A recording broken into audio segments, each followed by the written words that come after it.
The morning lie, it's just a coffee. The day rarely begins with a major decision. It starts quietly, with something that feels too small to matter. The alarm rings, energy is low, time feels tight, and the easiest option wins. A quick coffee stop feels harmless, almost like a reward. Add breakfast, and the total rises without concern. It doesn't feel like spending, it feels necessary. This is where the first trap appears. The brain labels it a small treat, so it avoids scrutiny. A few dollars seem insignificant, slipping past attention. But repeated daily, these choices quietly stack into something larger. By the time work begins, about $9 is gone. Nothing extreme, just routine. And that's the problem, because normal never feels risky, yet it adds up fast. The mid-morning drift. Friction creates spending. As the morning moves forward, focus shifts to tasks and deadlines, leaving little room to think about money.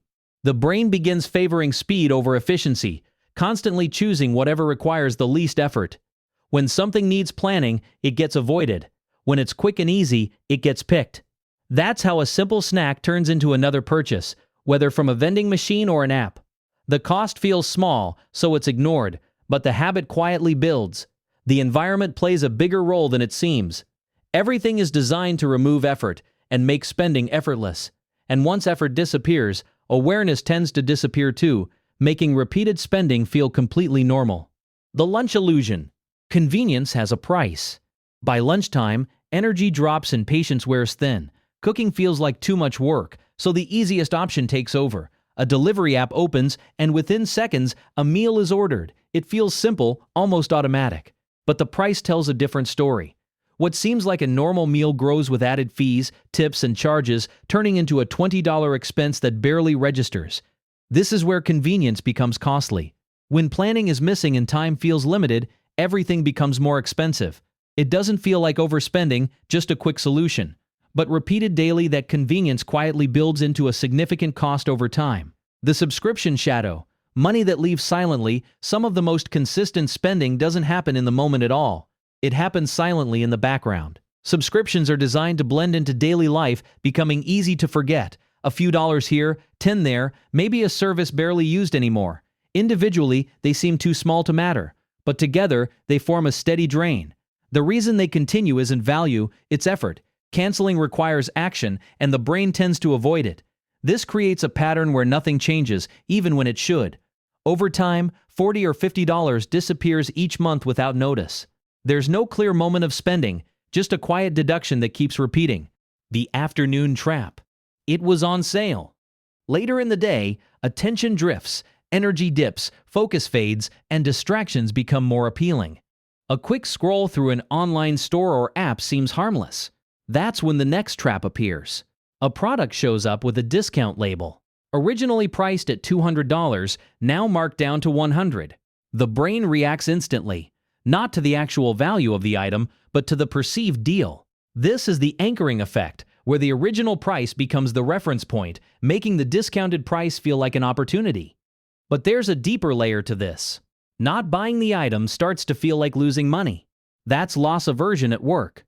The brain hates the idea of missing out on a deal more than it values saving money. So the purchase happens, not because the item was needed, but because it felt like a smart decision. In reality, money was spent on something that wasn't even part of the original plan. The justification comes afterward, but the decision was driven entirely by psychology. The free shipping spiral. Spending more to save less. At some point, another purchase begins to form. Maybe it's something actually needed this time.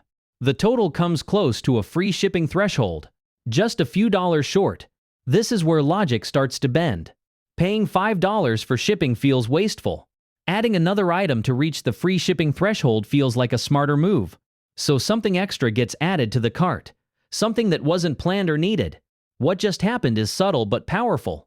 More money was spent to avoid a smaller cost. This is the minimum threshold trap, where companies design pricing structures to push spending beyond original intentions. The brain frames it as saving money, even though the total amount spent increased.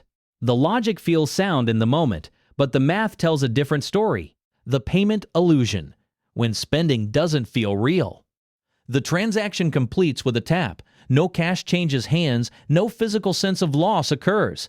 Just a quick confirmation and it's done. This is the cashless amnesia effect, where digital payments remove the emotional weight of spending. When cash is used, there's a physical sensation tied to the transaction. It feels like something is being given up. But when payments are digital, that feeling disappears. Without that friction, spending becomes easier and less memorable. Purchases fade quickly from memory, making it harder to track how much has actually been spent throughout the day. The evening collapse. Decision fatigue wins by the end of the day. Decision-making ability is at its lowest point. After hours of work, choices, and responsibilities, the brain looks for the easiest possible path. Cooking requires effort. Grocery shopping requires planning, so once again, convenience wins. Another meal gets ordered, or a ride gets booked instead of walking or using a cheaper option. This is where decision fatigue becomes expensive.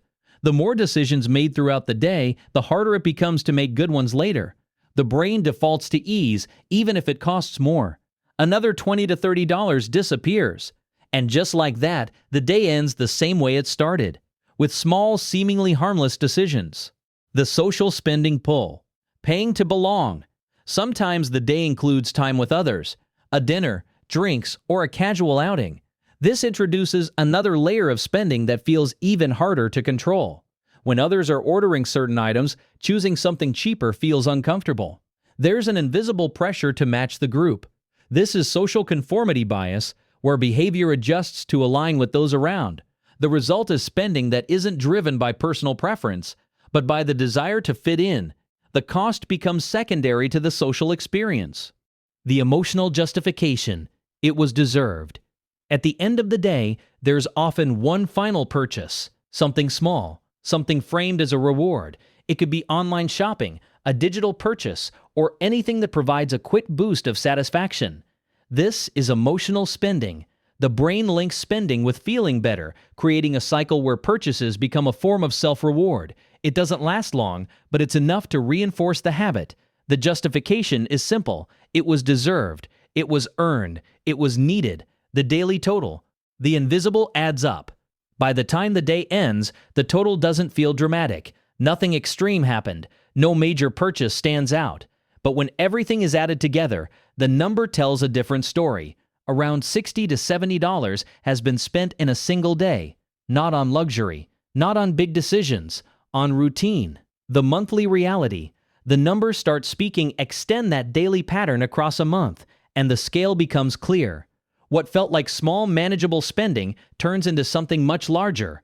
Over $2,000 can disappear in 30 days without any single purchase standing out as excessive. And over a year, that number crosses $20,000. This is where the core question finally gets answered. The money didn't disappear. It was spent in ways that never felt significant enough to notice. The real problem, it was never about discipline. At this point, it's easy to assume the issue is a lack of control.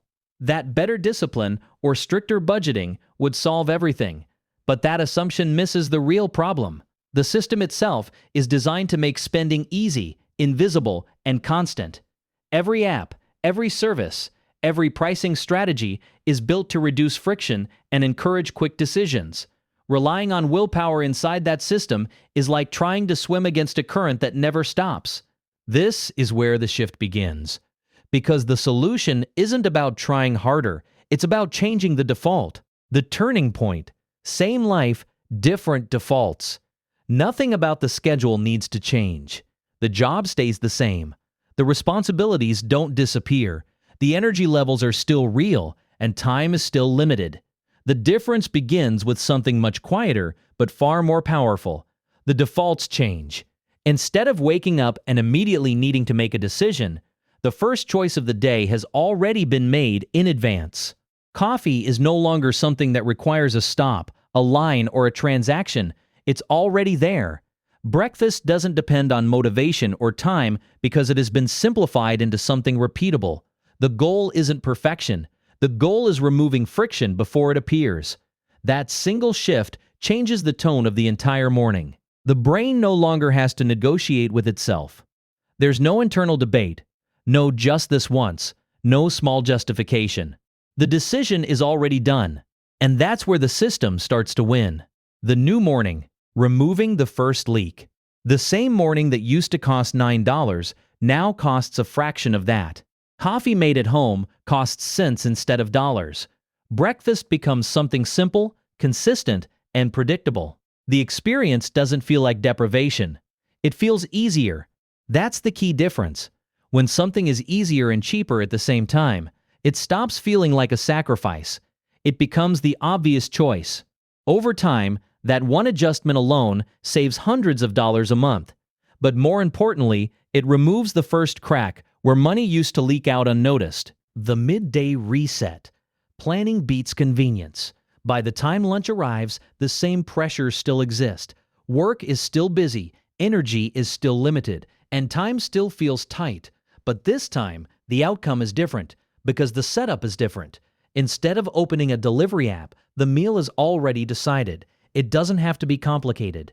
In fact, the simpler it is, the more effective it becomes. A few repeatable options eliminate the need to think. This is where the system quietly replaces willpower. There's no need to resist temptation because the alternative is already in place. The cost drops significantly, but more importantly, the decision disappears. That's how the poverty premium starts to fade. When preparation exists, convenience stops being necessary. And when convenience is no longer being purchased constantly, spending naturally decreases without effort. The subscription cleanup, stopping the silent drain. At some point, attention turns to the background noise. The subscriptions that have been quietly running for months, sometimes years. This is where a one-time audit changes everything. Instead of ignoring them, every single recurring charge gets reviewed. Not quickly, not casually, but intentionally, each one is forced to justify its existence. If it isn't being used regularly, it doesn't stay. This isn't about cutting everything. It's about removing what no longer adds value. The result is immediate. What used to be a scattered collection of small charges becomes a clean, controlled system. The subscription graveyard gets cleared, and the status quo bias loses its grip because the effort has already been made once. From that point forward, there's nothing left to maintain. The system runs quietly in the background, but this time it works in favor of saving instead of spending. The afternoon shift. Awareness breaks the illusion later in the day when distractions appear and scrolling begins, something subtle changes. The same discounts, sales, and limited time offers still show up, but they don't land the same way.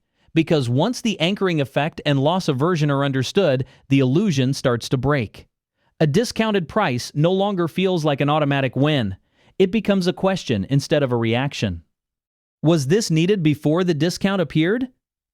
That single moment of awareness disrupts the entire trap. The urgency fades, and the purchase loses its emotional pull. The same goes for the free shipping spiral. The threshold no longer feels like a challenge to beat. It becomes a signal that the system is trying to push spending higher. When awareness replaces impulse, the outcome changes without requiring constant effort. The payment reality, making spending feel real again. One of the most powerful shifts comes from reintroducing friction in a controlled way. Not enough to make life harder, but enough to make spending noticeable again. This could mean using a separate account for discretionary spending or setting visible limits that create awareness. The goal isn't restriction, it's clarity. Because when the cashless amnesia effect is reduced, every transaction becomes more tangible. Spending is no longer something that disappears instantly, it becomes something that can be seen, tracked, and understood. That awareness alone changes behavior naturally. There's no need to force better decisions when the cost of each one is clearly felt. The evening upgrade, ending decision fatigue spending. At the end of the day, when energy is lowest, the system steps in again. Instead of relying on motivation, the environment has already been set up to handle that moment. Groceries arrive automatically on a schedule. Meals are simple and predictable. There's no need to think, no need to plan in the moment. The easiest option is no longer the most expensive one. This is where the biggest shift happens. The pattern that used to repeat every evening gets replaced entirely. Not by effort, but by design. Decision fatigue still exists, but it no longer leads to spending. It leads to following a system that has already been built. The social layer. Choosing without pressure. When social situations come up, the approach changes slightly. Instead of reacting in the moment, expectations are set ahead of time. There's awareness of how social conformity bias works, how the desire to fit in can quietly override personal preferences. That awareness creates space to make a different choice without feeling uncomfortable. It's not about avoiding social experiences. It's about participating without letting them dictate spending. And once that boundary is clear, the pressure loses its influence. The emotional reset, breaking the reward loop, the idea of spending as a reward starts to fade as well. Not because rewards disappear, but because they get redefined. Emotional spending works because it creates a quick spike in satisfaction, even if it doesn't last. But once that pattern is recognized, it becomes easier to replace with something that doesn't carry a financial cost. The cycle breaks when the connection between spending and feeling better is no longer automatic. The new daily total. Quiet but powerful. At the end of this redesigned day, the total looks completely different. The same life, the same structure, but with a new outcome. Daily spending drops to around $15 to $20. Nothing extreme changed. No drastic sacrifices were made. The difference came entirely from removing unnecessary friction and redesigning the system once. The monthly shift. The numbers flip over a month. That change becomes impossible to ignore. What used to be over $2,000 now drops below $500. That gap isn't just savings, it's reclaimed control. And over a year, the difference grows into something significant. Nearly $20,000 stays instead of disappearing. The final step, turning savings into growth. Saving money is only half of the equation. What happens next determines whether the change becomes meaningful long-term. Instead of letting that money sit idle, it gets redirected automatically. This is where the system completes itself. A fixed amount moves into investments every month without requiring any decision. Around $1,500, taken directly from what used to be daily spending, gets put to work consistently. At an average annual return of around 8%, the results compound over time. After 10 years, that steady flow can grow into hundreds of thousands of dollars. Not from earning more, not from taking risks, from stopping money from leaking in the first place and giving it a direction. The real answer, where the money was going. The answer to the original question becomes clear. The money was never disappearing randomly. It was being spent in small, invisible ways that never felt important enough to track. Coffee that felt harmless. Subscriptions that felt insignificant. Convenience that felt necessary. Discounts that felt smart. Payments that didn't feel real. Each one made sense in isolation. Together, they told a completely different story. If this changed the way daily spending is seen, take a few minutes to look at recent transactions and spot the patterns that usually go unnoticed. Share this with someone who keeps wondering where their money goes, and subscribe for more breakdowns that turn everyday habits into long-term advantages.